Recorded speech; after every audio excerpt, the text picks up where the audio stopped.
دوای ساڵێک لە ڕاوەستانی جارێکی تر هەناردەی نەوتی کەرکووک لە ژێر فشاری ئەمریکا لە ڕێگەی بۆری هەرێمی کوردستانەوە هەناردە کرایەوە.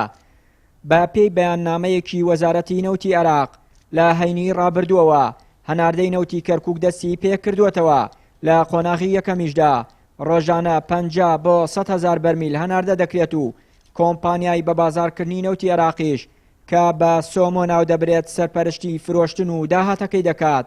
یاریدەدەری پارێزگاری کەرکووک سەرڕای بێئاگایی لە ڕێکەوتنەکە دەڵێت ئیدارەی کەرکووک چاوی لە ناردنی بودجەی پترۆدۆلارە.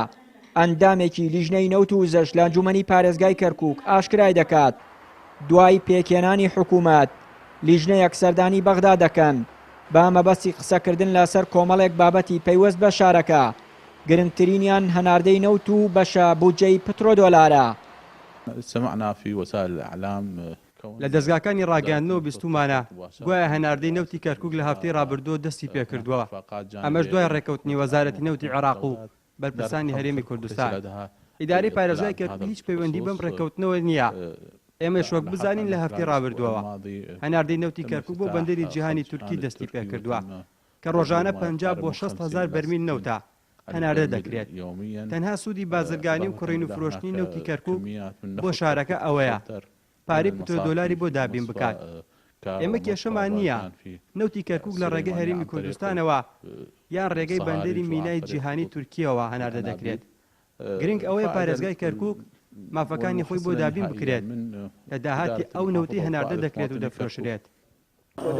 داوامان کردووە ئەوە هەموویانە بەس ئەڵێن با حکوومەت تشکیل بێ با یان ئەوانش مەشغوڵن شەو ڕۆژ بە ئەو تشکیل وزارەیە ئەوانش خلاصکەن ئەوە ئێمە وەف دەکەن ئەڕۆم بۆ بەغا لای وزارە وەفدی لجنەمان لجنة الطاقة والنفط ئەڕۆن لەوەی حەلەکەن هەمووی پشت.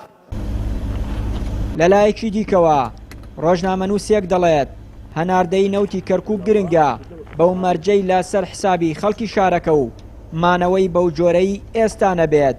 من پێم وایە ئەو ڕێکەوتنە ئەبێتە سەرەتایەکی باش بۆ پەیوەندی نێوان حکوومەتی هەرێم و حکوومەتی بەغدا و تێیدا مەرجیش نییە ئێمە وەکو خەڵکی شاری کەرکووک سوودمەند بینتیایەت جگە لەوەی کە ئەو کەشە ئارامەی کە لە نێوان ئەوانە دروستەبێ ڕەنگە بە شێوەیەک لە شێوەکان ڕنگدانەوەی هەبێ لەسەر ئێمە بەڵام ترسەکە لێرەدا ئەوەیە ئەم ئیمتیازە نەوتیەی کە درایە هەرێم لەسەر حیسابی مافی کوردی شاری کەرکووک نەبێت و ئەو سەفقەیە بەو جۆرە نەبێت کە ئەوان چاوپۆشی بکەن لە بەردەوامبوونی ئەم دۆخە ناجێگیری ئەم دۆخە نەشازەی ئێستا کە لە کەرکووکە هەیە تاک و هەڵبژاردن لە بەرامبەر ئەوەدا نەوتەکە بە هەرێمی کوردستاندا بڕۆ بۆ تورکیا. ماوەی زیاتر لە 5 ساڵە حکوومەتی عێراق بودجەی پەراپێدانی هەرێمەکان و پترۆدۆلاری کەرکووکی نەناردووە.